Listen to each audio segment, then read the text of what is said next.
उत्तरी हवा और सूर्य की कहानी। एक बार की सूर्य और उत्तरी हवा नॉर्थ विंड में बहस छिड़ गई। उत्तरी वायु घमंडी और जिद्दी प्रवृत्ति की थी। उसे अपनी शक्ति पर बड़ा अभिमान था। अक्सर वह प्रचंड वेग से बहती और पेड़ों को उखाड़ फेंकती, घरों को गिरा देती, खेतों में खड़ी फसल बर्बाद कर देती थी। उसमें उपस्थित आर्द्रता झीलों और नदियों के पानी को जमा देती थी। बहस करते हुए वह सूर्य से बोली, मेरी शक्ति के सामने किसी का जोर नहीं चलता। मैं दुनिया में सबसे ज्यादा शक्तिशाली हूँ। मेरे सामने सब तुच्छ हैं।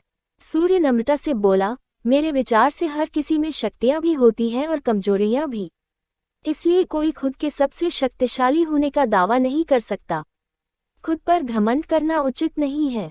हमें सबका सम्मान करना चाहिए और सबके साथ मिलजुल कर रहना चाहिए। उत्तरी हवा तुनक कर बोली, मैं तुम्हारी बात नहीं मानती। मैं सबसे ज्यादा शक्तिशाली हूँ और ये मैं तुम्हें साबित करके दिखाऊंगी। ऐसी बात है तो अपनी ताकत साबित करने के लिए तैयार हो जाओ।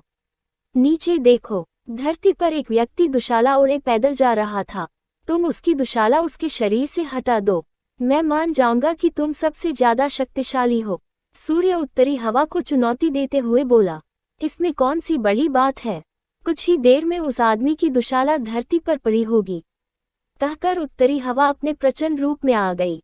धरती पर धूल भरी आंधी चलने लगी, पेड़ पौधे लहराने लगे, सूखे पत्ते व अन्य सामान उड़ने लगे, मौसम ठंडा होने लगा। पैदल जा रहे व्यक्ति की दुशाला भी हवा के वेग के कारण उड़ने लगी, लेकिन उसने उसे पकड़ लिया और अपने शरीर से कसकर लपेट लिया। उत्तरी हवा ने अपनी प्रचंडता और बढ़ाई, लेकिन उसके साथ ठंड भी बढ़ गई। व्यक्ति ने अपनी दुशाला और कसकर लपेट ली। बहुत प्रयासों के बाद भी उत्तरी हवा उसके शरीर से दुशाला हटा नहीं पाए। तब सूर्य बोला, अब तुम देखना कि कैसे ये व्यक्ति खुद ब खुद अपनी दुशाला उतार देगा। सूर्य ने अपना ताप बढ़ाना शुरू किया।